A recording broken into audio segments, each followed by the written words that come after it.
I wasn't breathing. I just had a heart attack. They placed me in the ambulance. I'm like, okay, I think this is the end. When I woke up, I didn't really know who I was. So I always call this moment tabula rasa, from Latin, a blank page. If I don't accept this, I'll be really lost. Whatever your mountain is, that's your biggest challenge in life. It's so important to see that life is happening for us and not to us. We need to accept the current situation and swim with the current rather than swimming against it, right? How can you create that blank canvas already, no matter what you've gone through before? Atlas Martin, welcome to the Deeply Aligned podcast. I'm very glad to be here. Very glad to have you here, man. We're gonna kickstart immediately with going into your story. You survived a pretty severe accident a few years back. Please tell us about the accident and how has that shaped you as a man and as a human being going forward from that? That one question is enough for an hour and a half. I think so, yeah. Might keep us occupied for a while. We'll need more time. First of all, great to be here. Thank you for the invitation. And I've seen some of your podcasts already, and they're amazing. And I wanted to comment before I go into the question, because it's a great question, about the name as well, Aligned. And I'll bring you a short story from this week, because my friend recently asked me for advice, and we just went for a coffee. And he was asking me, we were just talking about how a lot of times we're unable to accept the changes in our life. And, having a big, almost catastrophic accident is a big change in one's life. And I said to him that I realized that before, as a man, I was very structured and I had everything, let's say, figured out. And when changes happened in my life that, let's say, I have not foreseen, I became misaligned because the life was going in a different direction. And I had still that in my head, that structure that was like, oh, I'm going to go this way. But then I was very slowly realizing I cannot, because I'm so misaligned with what's happening in my life, let's say in my family life, at the time with my marriage and other things. And that name of your podcast, Aligned and Misaligned, it came into my mind. And I said to him that I think right now, for men and for humans in general, the most important, or one of the most important skills to have, is to be able to quickly, or as soon as possible, realign ourselves to the current moment and current state, what's happening in our life. So I want to put it out there because I think the name and the whole theme of your podcast is great. Thank you for saying that. And yeah, that is really the theme of the year for me, realizing that alignment is what it's about, really. And I mean, we have different stories, but at the same time, there's key lessons in there that are very much the same. We're both being high performance athletes, and that's for a reason, where we're trying to produce and achieve and find self-worth and self-love in certain ways. And but every human being is having their different journey and story. But it all comes back to, are they going to learn the lessons that brings them further into alignment, becoming deeply aligned? So thank you for sharing that. So coming back to your question, what a question it is. It's a long one and a big one to unpack. So I'll start with how it all, let's say a prequel. Prequel, as you mentioned as well, we're both athletes. My poison was triathlons at the end, although I did a lot of different extreme sports before, motocross, downhill mountain biking, and I realized that what was helping me with my suffering at the time was endurance sport, which was triathlon. And triathlons became, for a lack of a better word, accidentally something that got me to regulate myself and be able to live, let's say, a normal life. which meant that I became very, very diligent and very conditioned to wake up at 5 in the morning, be at 5:45 in the swimming pool, have what's called brick session, all of that. So my life was led. I built my life around triathlon for 2.5, 3 years. And the culmination of that was me becoming an athlete to the point where I was an amateur. I was not a professional in any way. I was going there. But what happened was the national championships back in Poland. I lived at the time in Ireland, trained there as well, which I think in the end was one of the reasons why my accident happened, because I trained in a different environment that I competed in. And Poland is, in summers, quite a hot country, almost as hot as in Bali, but not as humid.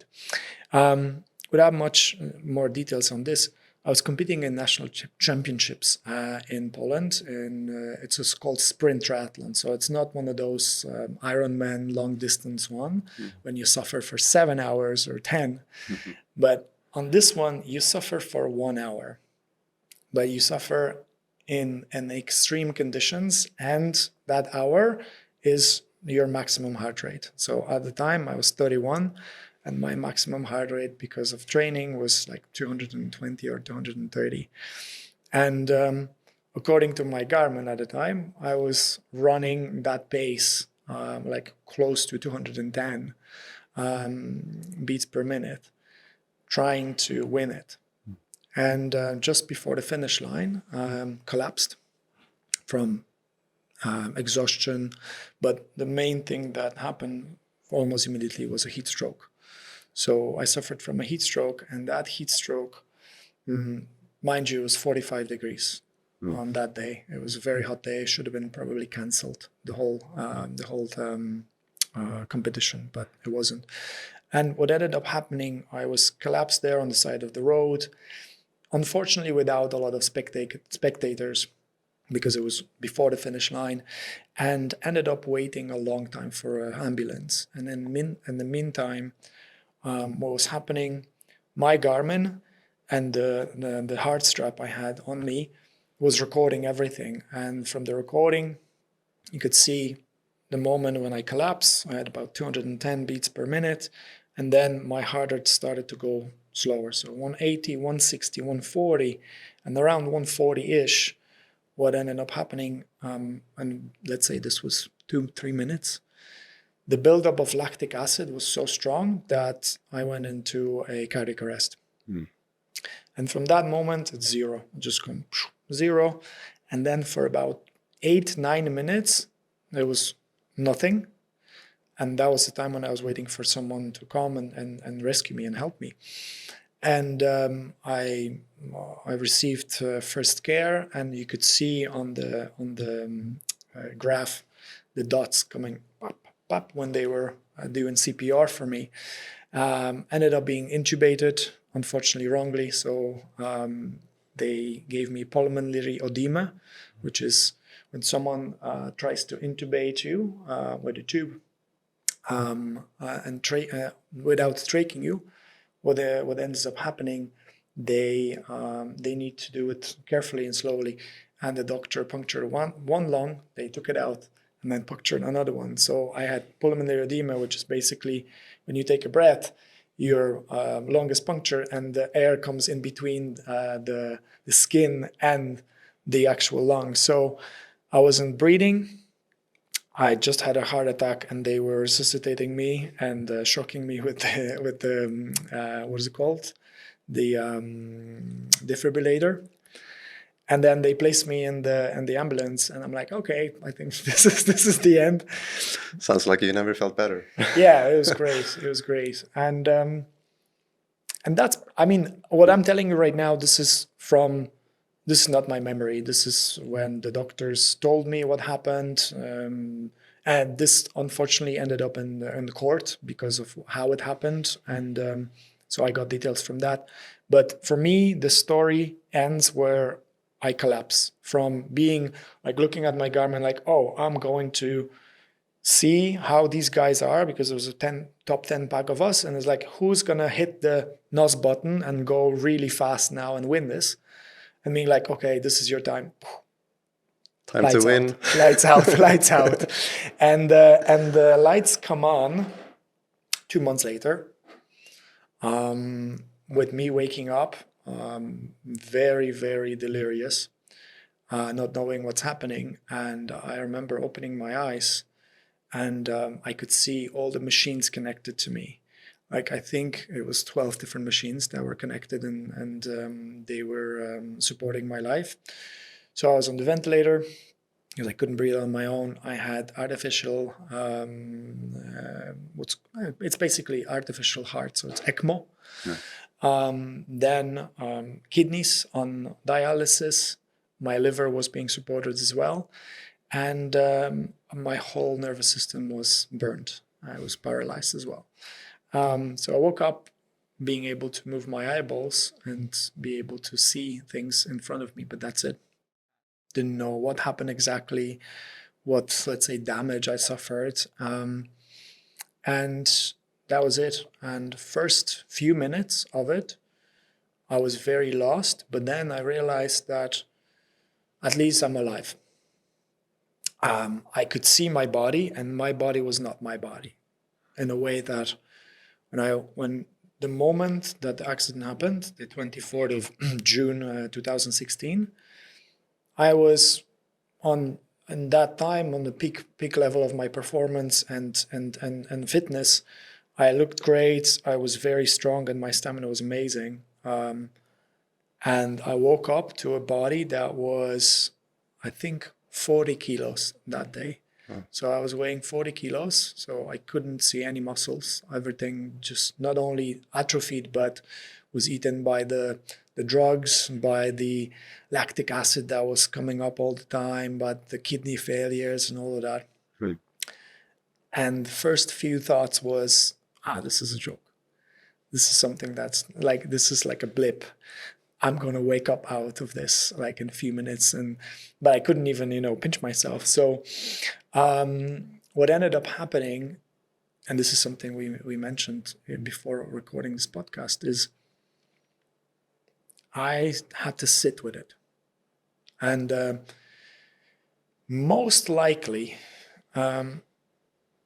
it was one of the most profound experiences for me to be able and to have to sit down with everything that happened. In that case, lay down in the ICU bed, because there was no one there. I was on my own in the room. I was in a sanitary regime, and to get to me, there was like 2 doors. You had to like put a suit and everything, and I think not a lot of people figured out that I actually came out of coma, because I was in this state for a while. So I was there on my own for a while, and what ended up happening was that I assessed how I was feeling, whatever I could feel. I had no memory of what happened as well. In the meantime, I had a brain injury, because so it's called hypoxic brain injury, and it happened actually at the beginning of the accident. Because of lack of oxygen on the left side of my brain, there was a small part that didn't get enough oxygen, and it was connected to my memories, personality, all these parts.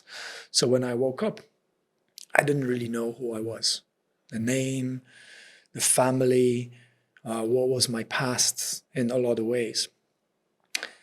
So I always call this moment tabula rasa, which is from Latin, a blank page. Like this desk. It's white, nice, beautiful, blank. And I realized that this is nothing but a starting point of something else. And slowly, very slowly, after all the screaming inside, I started to accept it. I started to realize, okay, this is my life now. I don't know what it was before, but this is it. And I can't even tell you how long it took. Maybe 5 minutes, maybe 3 hours. I was there for a while on my own. And in that contemplation, I realized that if I don't accept this, I'll be lost. I'll be really lost. And I slowly started to accept it to the point where I realized it was happening for me. And I've said this many times, where I say that the whole journey of recovery afterwards, all the years of recovering and learning how to walk from being paralyzed and all these things also happened for me. But the actual initial moment happened that first day when I woke up. Yeah. So that's a short version of it. Thanks for sharing that. And it's an incredible story in so many ways, right? Where the recovery, but also like we talked about before this podcast, like why did the recovery happen? Because recovery doesn't happen for everyone. There's some foundational key pieces needed to be in place in order to recover well, and find the motivation for it, find the reason for it. And like you touched upon here, we said it's so important to see that life is happening for us and not to us. I think we all can take that away from this, no matter what our situation is, whether we're in a coma or whether we're ending a relationship or losing our job or whatever it might be that we're not feeling happy about, we're feeling depressed. But how can we see that unfortunate situation as something that is aligning us further as we go forward? I would say, and another great question, I would say, first of all, I know that, let's say, for my story, being in a coma and having all this recovery ahead of me, could sound for someone who is listening right now, oh wow, this is big. I had to deal with so much, right? And I know for not a lot of people it's relatable. Like, not a lot of people I've met, even. I'm in some communities of people who were in the comas for a long term. I had brain injuries and all these. And there's not a lot of us, let's say. But what I realized over the years is that for me, that was my mountain. Yeah. And as you said, for someone else, could be that their mountain is the breakup, the divorce. Maybe they were cheated on, or maybe they made a bad decision themselves, you know? And to say it in even the simplest way, whatever your mountain is, that's your biggest challenge in life. And that could be something, let's say, much smaller in the time of how much you have to recover and how many resources you have to use. But I want to recognize everyone who's going through a hard time, that this is your mountain. And when you accept this, that this is my mountain, this is my challenge that can forge me in a different person, it's completely fine. You don't have to have a burnout to change. You don't have to realize that your day-to-day life is so hard that you have to change. You can actually pick a pivotal moment, and it doesn't have to be so extreme. Yeah. Yeah. Coming back to your question, what was the question? I have a new question for you though. Mm-hmm. Why do you think, like, why does accepting and surrendering to what is become a better choice than unaccepting and fighting? That's a great question. I believe that when we as humans see our experience and we look at things, we in essence have only two choices: reject or accept. And when we reject, we immediately try to change something. So by rejecting, we're not being able. Let's start this again.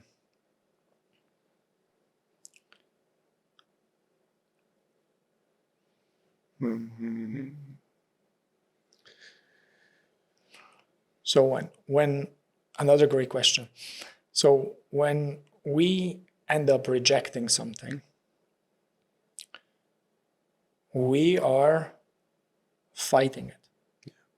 We are trying to change it, because when you reject something, you're not seeing it for what it is. Almost a lot of times what happens is something happened. Let's say if what happened to me, I have rejected. I would have went into a spiral of getting myself down more and more and more, to the point where I would most likely give up and be like, and I've seen this, unfortunately, because I spent altogether 6 months in the hospital. And in the second hospital, which was like intensive physiotherapy and recovery from, like I was with patients who had strokes as well, and bigger accidents than me as well. I've seen this where, unfortunately, by the way they looked at the world, they've rejected the way that the life was happening for them at that time. And I could see their struggle. And I can say that in some part, it helped me also to motivate myself and see very clearly to see that this is not the way. Yeah. Because I could see how much it was defining their life. And I'm not saying that I didn't allow my accident to define my life. I allowed it to be a pivotal moment for change and positive change. Yeah. And coming back to that moment when I mentioned earlier that I woke up from the coma and I started accepting the reality. I think when we start accepting reality, it's like you take an inhale. Okay, I'm accepting whatever is happening right now for me. But to really accept it, so we become aware of it, and then to really accept it, you have to exhale and come back to your normal level. Regulate the nervous system. Exactly, regulate your nervous system. And when that happens, I believe that's the only place that we can take another step. And that another step is, okay, let me take day by day and see what I can do better. What I can, let's say, heal from today. And I have to say, I made many stupid mistakes on my recovery time. I've been shouted at by doctors who were telling me that I'm not allowed to do 6 hours of physiotherapy when I was able to do, like they were telling me that I can do only maybe an hour or two at the beginning.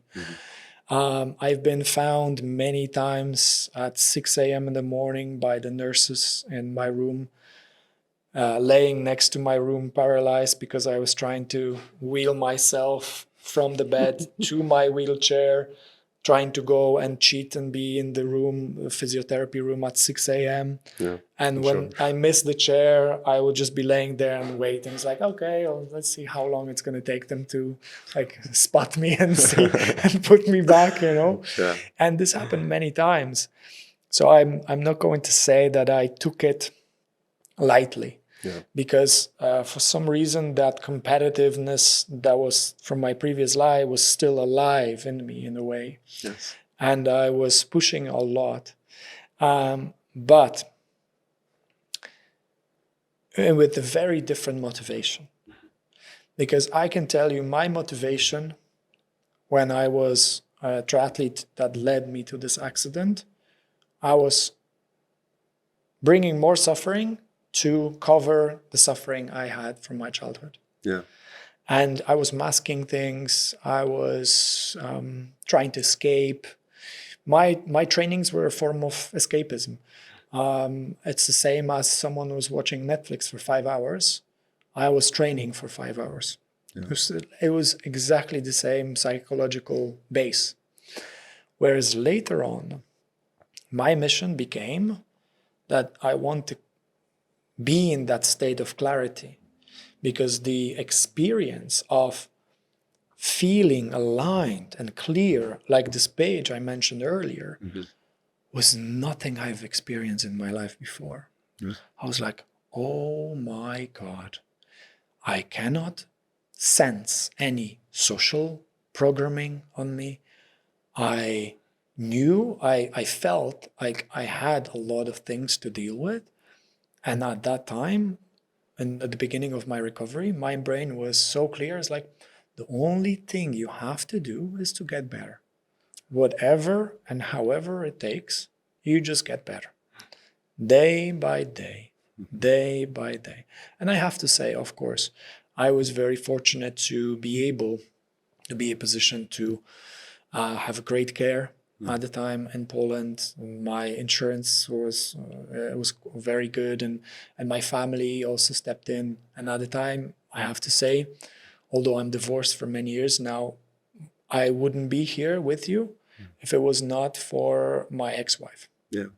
She stepped into the plate like never before, and really pushed everyone. My family collapsed in a lot of ways, her family as well, but she was there. She stood her ground, and she was there pushing the doctors, pushing me, sometimes too soon, but pushing me as well, and being like really a great force to be, okay, we have this day, and this day, and we can do as much as we can. And that became my mantra in a way of, what can I do today to be better than yesterday? Can I put myself on the wheelchair and then maybe try with one hand or both, wheel myself into the room and do some physiotherapy? Can I, use my hands and get up from the wheelchair slowly? All these things became almost like a game. Yeah. And ended up with me being signed out from that hospital earlier because I started in the end, a couple of months later, running up and down the stairs at 5 a.m. in the morning. Because not surprised. That was the only time I could do it, because if I was to be found out by the doctors that I'm already doing it, I would have been signed off already.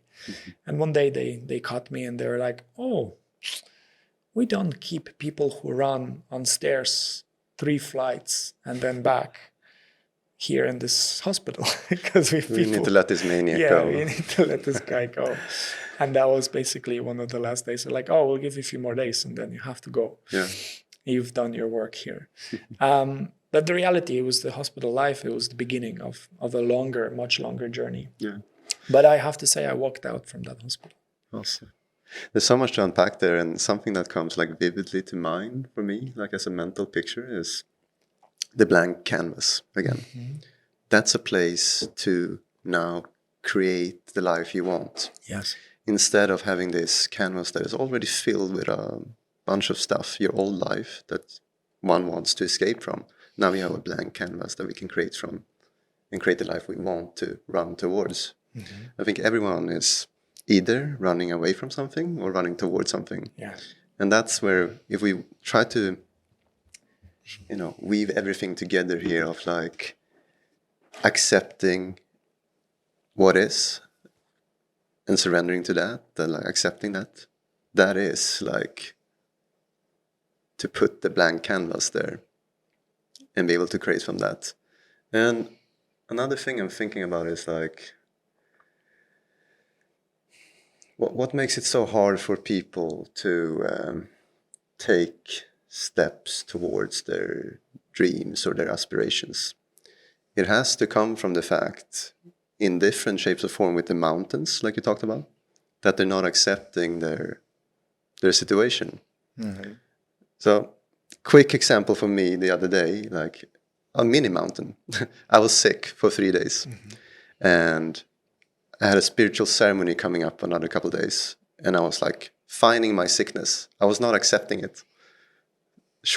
Long story short, it was like, I was frustrated. I was like, fuck, why am I sick now? Not the best timing.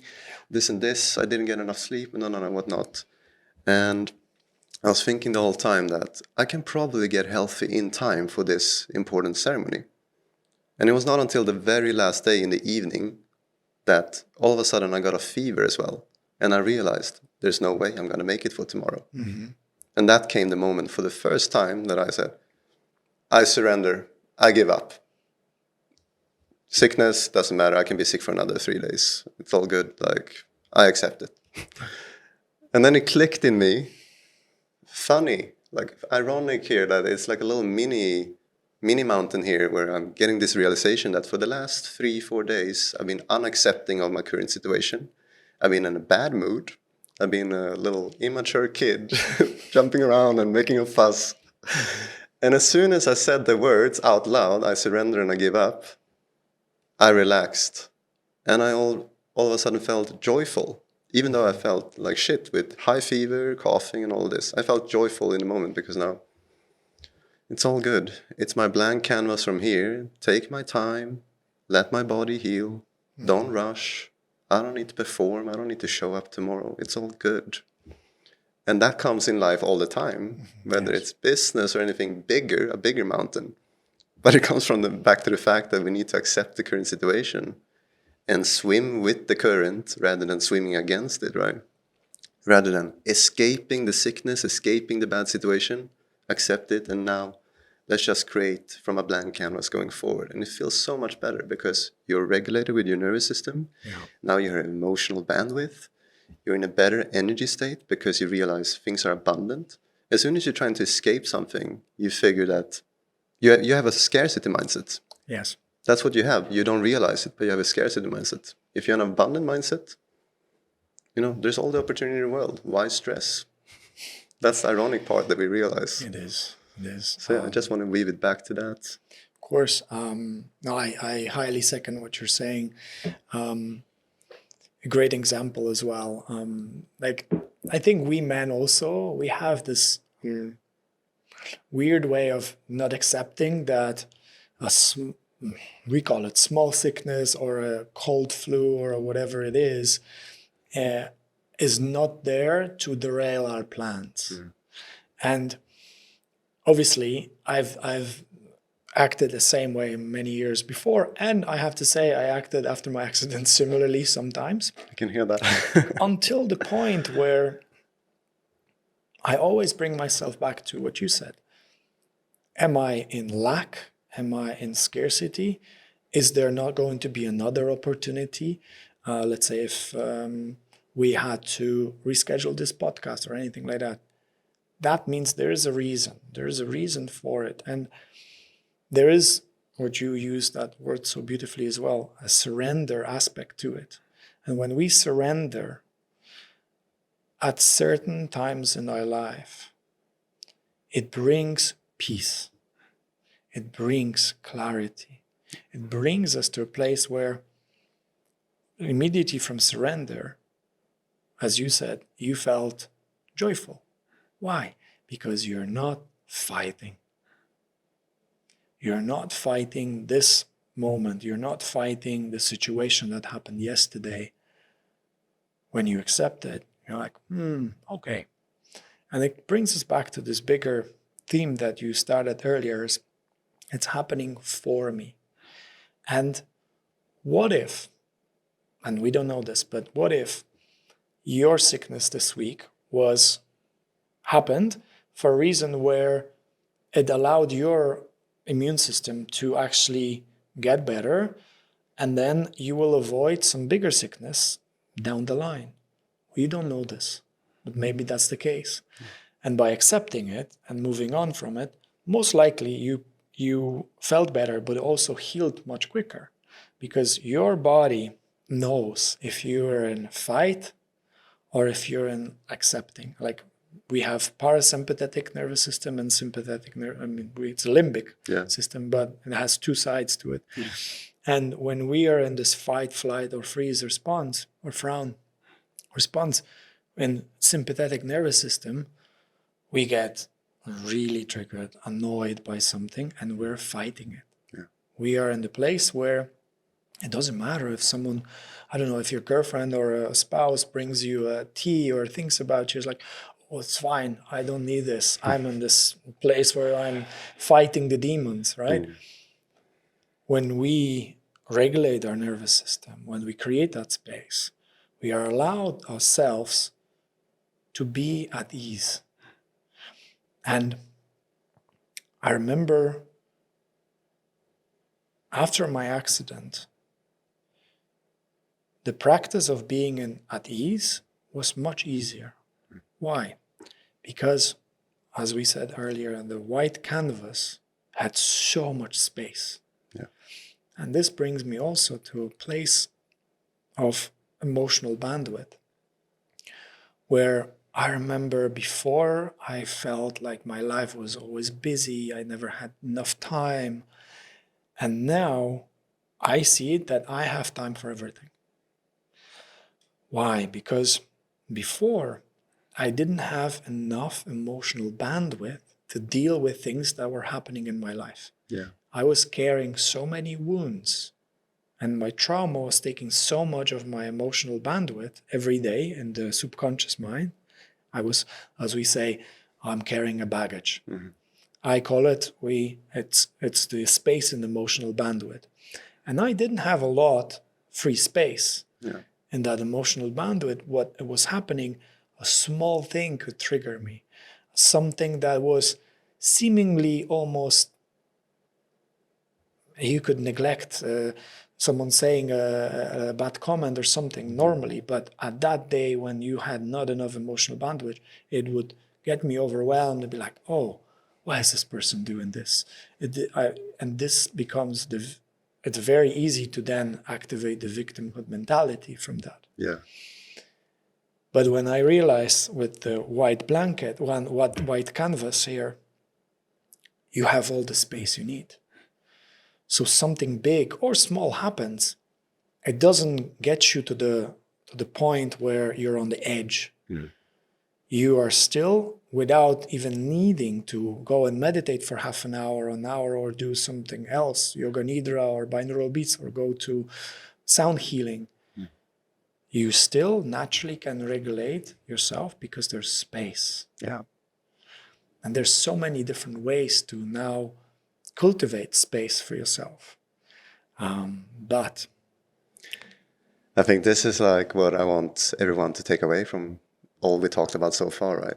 How can you create that blank canvas already, no matter what you've gone through before? You don't need an accident to do that.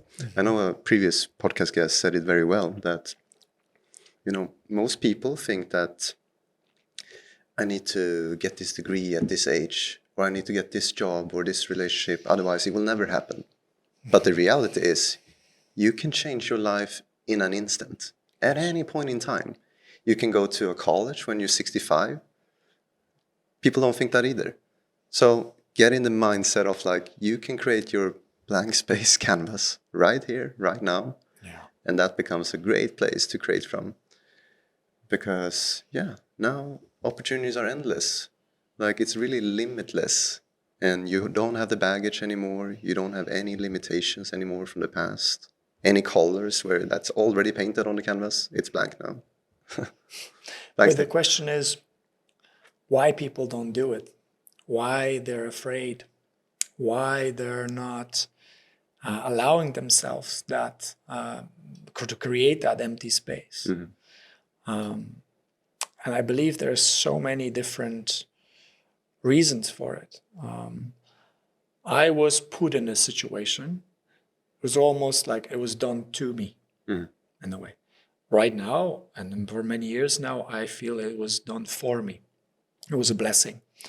And when I've been asked this before, when someone said, if you could rewind the time and actually avoid the accident, would you? And I very early on realized that I wouldn't. Yeah. I know it was a lot of suffering. My family lost a son in a lot of ways, and so many things changed. But I would still have it that way. Why? Because it was a blessing. Someone wouldn't have to go through what I did if they're able to accept, first to become aware and then accept all the fears they have, or the misconceptions or limiting beliefs that they unfortunately let's say, soaked in through their life, through their subconscious, and allow themselves to deprogram it. Yeah. Because we as men, women as well, have this where like we have so many fears created by comparison, fear of failure, where we see someone doing better than us, faster, sooner. Maybe, you see a 25-year-old YouTuber buying a house in Malibu, and you're like, okay, I'm 39 now, and Yeah. I don't have that house, right? So comparison, all these different things, they become the walls for the people that it's very hard for them to break through, to the point where they realize something that you very well said earlier, that it doesn't matter when, it matters if you do it. And if you decide in that split second, also as you said, to change your current situation, then there's no one except yourself who can stop you. And maybe if it's illegal, then it's police. But I think it's a good transition of like going into what is your mission these days? Because you had your blank canvas for a while, and you've been creating, and you've been healing over the years, and you've been having many projects and certain aspirations. What is your mission these days? my mission right now is to create places and spaces that foster safety. Safety to be able to see those limiting beliefs, to deprogram, to heal. But where it comes to my one mission is I want more people to realize what their real purpose is. And in different ways, starting from teaching them and making them aware where these limiting beliefs come from. And that's through Instagram and various different podcasts and hopefully through this as well. But also letting them know that they're not alone on their journey, creating communities. And ultimately, I would love for more people to be aligned with their own mission, to be able to see that it's okay to spend months, years, even decades sometimes, if you need to heal, to become the cycle breakers of their family, for example, where they always felt that they didn't belong there. But there's a reason why they don't feel that they belong there, because they see things differently. Yeah. For people to believe in themselves. Ultimately, when you empower yourself to the point where you know your opportunities are limitless, the way you could share your own energy and become a catalyst for someone is endless, then not only your life, but the life of people around you gets better. The life of people who see you, who touch you, who become your community gets better. And that's when, and I think this is the true essence is, that's when you align with truth. Yeah, couldn't agree more. We very much align on that. There's a couple sayings. Input equals output. Garbage in, garbage out. What you feed your mind becomes your reality. Better ingredients you use for tomato sauce on the pizza, the better the pizza becomes. What comes to mind for you when, these sayings? I think the first thing that came to my mind was that, and by all means, I'm not an activist vegan or a plant-based person that will tell you have to eat veggies, but I realized through my own athleticism at the beginning that I was running better as an endurance triathlete at the time and afterwards as well. It was an amazing part of my recovery to feed myself very healthy food. And I would agree that what you put in is what you get out, energy-wise, nutrition-wise. I have a friend who is much more passionate about this as well, and he has an amazing startup. And he's very passionate about creating supplements that are living. So he makes powder from Brussels sprouts, and it's super nutrients dense. And I've been on this journey for many years because of my healing. I realized that each of my organs that was damaged in my accident needed a different or slightly different set of nutrients, different detoxifiers, or things that they needed to utilize to heal. And this started with liver, finding all these superfoods and finding the way to eat, but also not to eat. Fasting has become something that was amazing for me as well. So not necessarily about the input, but also about how we allow our body to heal by itself. Yeah. That was also a magical journey. So that would be my way of looking at it, is very healthy food, but also not in a way that it's extreme. You will get amazing results if you, let's say, if you see how your body reacts to certain types of foods, and then you remove some of them. And that's a great, great start. For me personally, I realized almost a decade ago that milk and dairy products were the biggest problem. And that's where my journey started. And then I kept removing the ones that were causing inflammation in my body. Yeah. And when I started realizing that I run on a very low inflammation now, and this was a crucial part of my recovery because my body was inflamed drastically because of what happened, these things helped. Plus supplements, plus obviously movement, sun. And I would say I have a very, very simple way of looking at supplements as well, because there's a big craze about supplements and all these things. I would say there's maximum 10 to 12% that they will give us on top of 3 pillars: food, sleep, and movement. Yeah. And with movement, I also include sun, being outside, naturally. And when you have these 3 dialed, especially sleep, and I know you're hearing this from a guy who's been 2 months in a coma, sleep is the most, and I repeat this, the most important part of your life. I know it sounds counterintuitive. It's a domino effect, yeah. But if if you dial in your sleep, your quality of sleep, it's not necessarily about how many hours, it's about how these hours are used.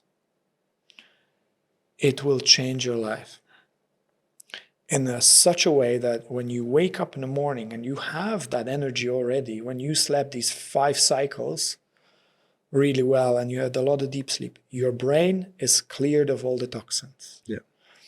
You can very clearly see and feel what's happening with your body, with your thoughts, with your emotions. The quality of your life improves that like nothing else. I have not experienced in my life anything that could improve my life better. Yeah. Like you say, sleep, you recharge. Now you have more energy to move. You Exactly. have more, in a better place to think, more positive thoughts. And yeah, then you put nutrition onto that, and yeah, you have a really good foundation. Of course.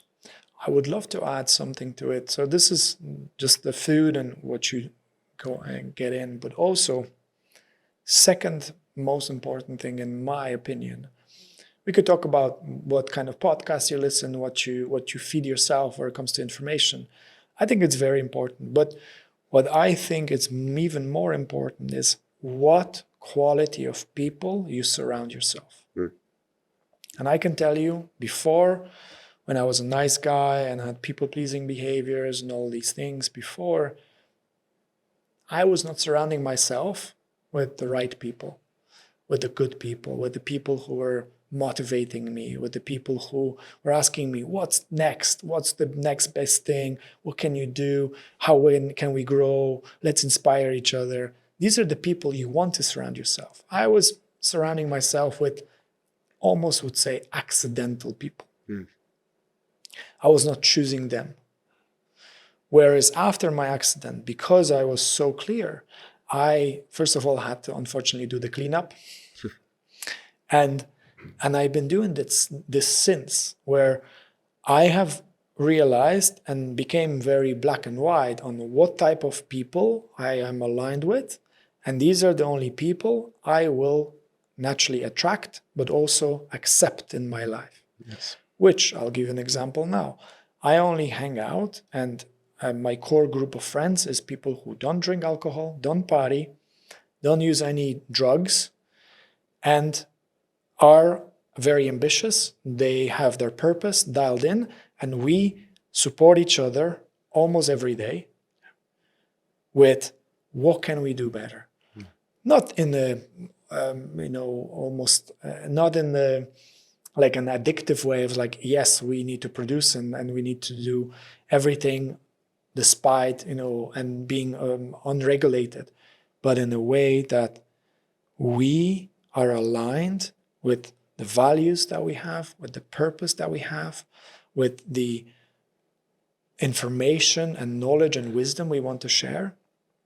And then we support each other, help each other, hype each other out, and also lean on each other. I have to say, I went to Europe almost 2 months ago now, for 2 months, and it became quite challenging for me. And even though I was away from the 2 friends I have here, I was able to lean on them. And these 2 men carried me for like a couple of weeks, emotionally, in so many ways that I couldn't express my gratitude for. And then when I came back, I was like, this is the true value of friendship. Yeah. And I would say, if I was to say to someone who maybe you feel you don't have good quality friendships right now, this would be number 1 priority after yourself to change. Yes. Find people who you really align with. Find people who really bring up the best in you. Because I think a lot of people nowadays just settle. Exactly. Couldn't have said it better. People who aspire you to keep on creating on your canvas to what you want to create. And yeah, that's when life really gets exciting, right? When you have that support, you have people around you that motivates, supports, inspires you. And yeah, really align in all the values, like you said, right? Yeah. Let's see where we're going to go next. What is the exploration of plant medicine done for you? I knew you were going to ask about this. I love that topic. Because I believe, let's see what you think about that it's such a great tool as well of discovering who we truly are. And it brings us further into alignment, in my experience, for myself, for anyone I've talked to so far, if done in the right way, which means in a safe environment, with the right intention, and an integration phase as well. Of course. So yeah, what's your experience with plant medicine? I have many, and I'm a psychedelic guide myself, which I don't incorporate in working with clients most of the time, unless it's if it's needed. I prefer our own nervous system to be down-regulated and regulated without additions. But it started many, many years ago as part of my recovery. Because, as I mentioned, my nervous system was completely damaged. That's why I was paralyzed. I didn't have a physical, let's say, injury to my spine. I was paralyzed because my nerve endings were burned by lactic acid during the accident. Yeah. And I had a small brain injury. And what ended up happening, I went into a rabbit hole of fungi, mushrooms. not only the ones that we can eat, but also the ones that have psychedelic compounds in them, psilocin and psilocybin. And what ended up happening, I not only started using functional medicine mushrooms like reishi, lion's mane, chaga, cordyceps, meitake, shiitake, all these different ones from that kingdom, but also became quite aligned with psychedelic ones. And I also delve into those. And I have to say, I have only took once psychedelic mushrooms as a pastime, as like on a festival or something. Every other time, which was over 70 times now, in different various forms, either being microdosing or macro dosing or macro dosing. I took exactly as you said, by creating a safe space, by creating an intention, and also learned how to integrate them into my life and those lessons from them. And I have to say, bar none, this compound has got me closest to feeling and seeing the blank canvas that we spoke about before. Because when I was healing from traumas that were coming up after my accident, the psychedelic mushrooms helped a lot. With conventional therapy and different modalities as well, which I tried almost all, including ayahuasca and other things. But the start for me, where it comes to psychedelic mushrooms, was that I was getting myself ready for ayahuasca ceremony. And that happened 6 months prior. I set to myself a goal that in 6 months I would like to experience ayahuasca ceremony. And at the time I had a friend who already had experience of almost 40 ceremonies. So she was very experienced and I trusted her a lot. And she said to me, she explained this so beautifully because I was very eager. I was like, oh, let's go, let's do it this next weekend. And she stopped me and she's like, you know what? I'll explain to you with a metaphor. Imagine you cannot swim. And I bring you to an edge of cliff. And you will fall 40 meters down. And you will dive in deep into rocky terrain and massive, massive waves that wait for you there. That's how it will feel if you just do an ayahuasca outright. And if you will try to resist, it will squash you like a bug. And I was like, oh shit, this would not be nice. So she explained the rest in a way that I need to start to learn how to swim first. And she said the best way to do it is with psychedelic mushrooms.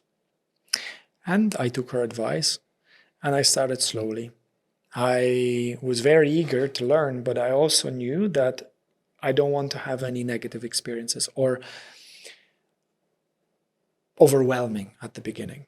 And sometimes there are some overwhelming experiences or challenging experiences. And I would say every trip can be challenging, but in the way always becomes positive. Yeah. And now as a guide, I always say to anyone who trips with me or I guide, I say that every experience can be challenging. But the only bad trip is, first of all, if you have a bad sitter and they take advantage of you while you're tripping, and that unfortunately happens. Otherwise, everything that will happen is happening for you. And if you need that challenge, you will meet it. Yeah. If you need a beautiful visual trip, that's what's going to happen. And I always say that they will give you what you exactly need. They will challenge you in the ways that you need to be challenged. And with my experience, I went from 0.3 grams of dried mushrooms, then 0.6, and I built my experience up to 3 grams as, let's say, amateur psychonaut. And after that, I decided I really want to dive in deeper into this. And then I became studying it. I became really interested in guiding other people, and ended up training up to 9 grams of dried mushrooms, which is well above the hero dose. 6 grams was considered at the time, I don't know what it is now, a hero dose, and it strips all the parts, all the ego, everything is stripped to that point. And I've experienced all of these experiences and these journeys. And I realized then that there was one fear I had, that I could get, let's say, addicted to it. I could draw so much pleasure from it that it will be very hard to resist. And the more I was going into it, I realized that psychedelic mushrooms have an amazing quality. And let's be honest, I have addictive tendencies where it comes to training, where it comes to different things. I had also an issue with alcohol when I was younger. I realized that they were self-regulating, which for me means that when I had a trip that I needed and it gave me what I needed, I didn't feel I needed to go and do another one in a week or in a month or even 3 months. I felt that this is the integration time and I can wait for another time when I feel called into it. And that happened very naturally. But that was the only fear that I had at the beginning of that journey. And now I use it as a fantastic tool to realign myself. I will say it has been amazing to have that tool in my bag of tools to help me with clarity, with becoming more, I would say, dialed in into the purpose. Sometimes when I feel I get misaligned, I go into nature, obviously use it in the countries that it's legal for you and that you don't get into any trouble with. Most of my experiences were in Portugal. It's a fantastic country where it comes to that because it has decriminalized most of these type of substances and had amazing success with the rates of addiction to drugs. And I have to say, when I use those methods, I come back to that black canvas because it really allows you to see things for what they are. Yeah, it really does. And it's always amazing to hear that every time, I think, no matter who's saying it, like you're sharing it now. But I feel like I heard this story before where everyone is experiencing it in this way. And it's so helpful to get realigned again and more back to on purpose. And yes. So what does the vision look like for you now for the next 1, 2, 3 years? The vision and the mission is to keep on sharing what I'm sharing right now with you, to get even more aligned with the purpose daily, and help as many people as I can to see what they can see in themselves. Business-wise and entrepreneurial-wise, I'm right now completely focused on Bali. I want to make this the main place. And with that being said, in Europe and then the companies there, I'm creating a base where I start helping to teach facilitators of my own method that I have devised over the years of my own recovery, by using breath work, hypnosis, neuro-linguistic programming, and other methods from Chinese medicine and Eastern medicine, where I incorporate all of them, also modern day in psychology, to one seamless method and session where I help someone to bring them to a place of safety, and then from that place of safety be able to see the wounds and traumas that they carry in their life, and then being able to energetically and then consciously and subconsciously release them, then reparent them, and then allow them for integration. So the method has few names depending on who is using it. For men, it's called Uncover Method. That's why my podcast is also called Uncover Podcast. Because I feel for men, it's uncovering first all these layers of conditioning, and then we get to the beautiful core of masculinity. And then for women, it's called Safe Heart, because I feel women, unfortunately, create a lot of boundaries around their heart where it comes to their traumas, and helping them create safety first with that method, and work with them for a couple of sessions, and then see them thrive. Beautiful. Beautiful. What does deeply aligned mean to you?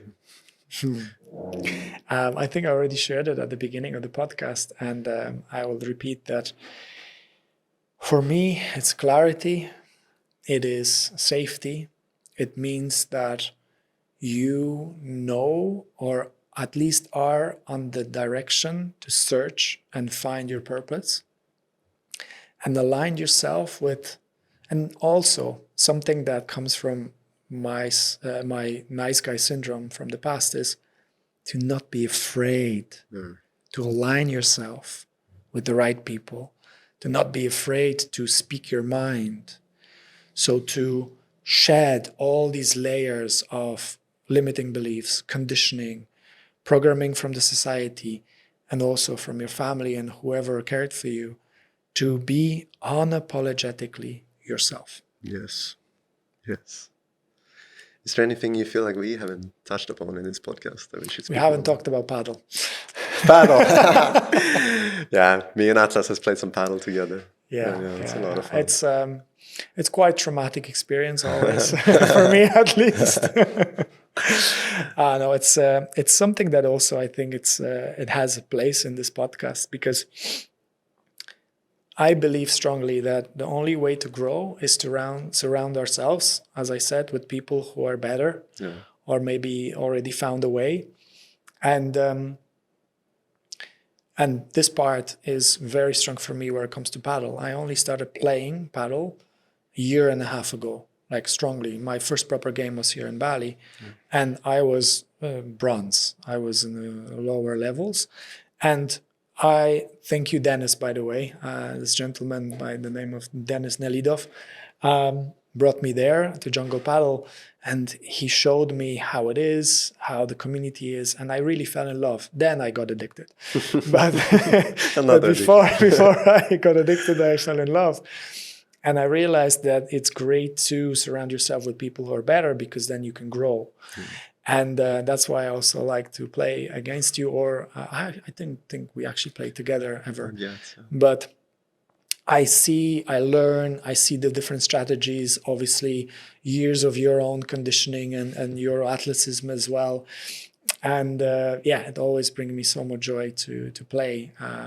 It became almost like a meditation now, because it's a fantastic sport. Yeah, it is a great point though, like back to what you said before, right? Surround yourself with the right people and quality people. And we all need to think, it's a good exercise for all of us to think about, like, how are we spending our days? You know, it is okay, of course. I've been a runner as well. But like runner, like you can do it in groups, of course. Usually you don't speak much while you're running. So whether you're like in the gym alone or you're doing some other kind of like movement alone, you can also think about how can you find a balance and give yourself the opportunities to connect with quality people. Yes. Great exercise for me when I came to Bali 1.5 years ago. There was a girl I met who was very well established with friends, but also network. And I asked her, how long have you been here? 6 months. I was like surprised, like, how have you been able to get so many of these quality friends as well as establish a network in such a short period of time? Yeah. She goes, it's easy. What gym do you go to? And I go, well, I go to Surya and this and this. She's like, have you gone to Nirvana? Because at Nirvana, you will meet a lot of quality people. Yes. So think about like your gym, not from the place of like you're gonna exercise there and this, but also what is that gonna give you in opportunities in terms of like what quality of people you meet. Same with whether you go to certain restaurants or whatever hobbies you have, right? Be intentional about your decisions and how you spend your time. Super important to create that environment and surround yourself with the kind of people you really want to surround yourself, that is going to push you to become a better person. Yeah, I highly recommend doing that. And we had this conversation before where it comes to putting yourself in places that you will most likely meet people who you may become aligned with, or challenged by, or inspired by. And let's be honest, unfortunately, we live in a society when price is a quality that a price is a divergent between people who have succeeded in life in some way and people who still need to look at the value and the price that they can pay. And I've tried a lot of different gyms here in Bali, and I have to say that Nirvana is one of the most aligned gyms here. And I wouldn't even call it gym, a lifestyle club, a wellness club, because it's so much more than just a gym. And I find myself seeing also that there are other places that people go to. And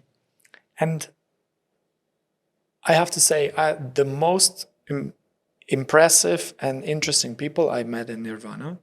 And secondly, I would say in Elite Fit as well. I've met some really cool people. But also, as you said, cafes, places that you go to. Paddle. And paddle, yes.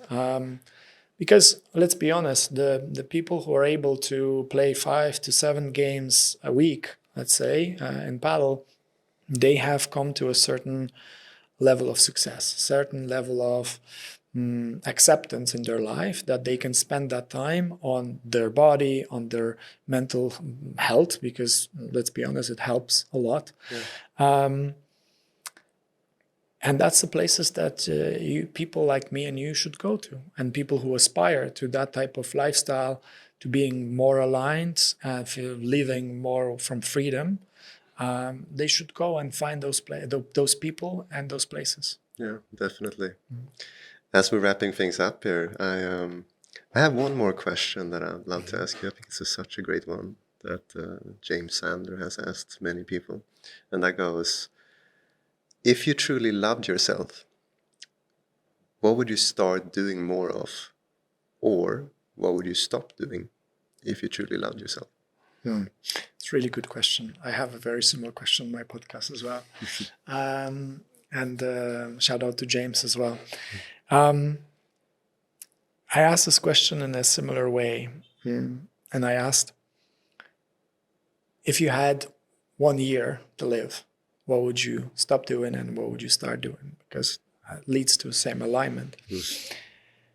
I can say now, fortunately, that I would not change a lot.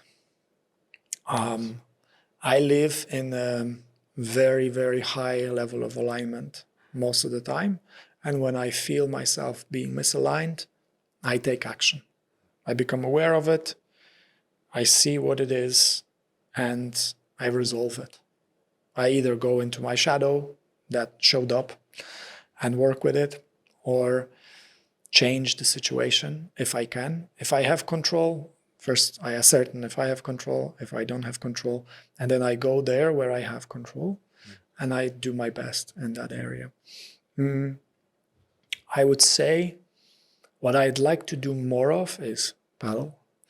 But also I have to recognize that I am not the same. I cannot look at myself the same way as I, let's say, look at someone who didn't have 3 cardiac arrests, that didn't spend 2 months in coma and have and is dealing with pain every day. Because chronic pain is something that I live with every day, but it's at the level where I don't mention it all the time, because as we said earlier, and I choose to see it as it's happening for me rather than to me, and don't live from that victimhood mentality. So sometimes I overdo things, and this week is a great example of it. I strained my calf muscle, which created a lot of annoyance and frustration because that means I cannot play for at least a week. Last time when it happened, I only took 3 days off, and that was not enough. So I learned my lesson. I would say I would like to do a little bit more of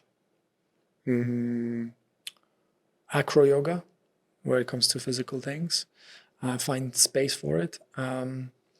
And where it comes to everything else in life, maybe invite a little bit more adventure, because I find myself focusing a lot on the mission and of finding so much pleasure and joy in it, but also finding joy in relaxing, finding joy in, even more of it, in adventure and stillness.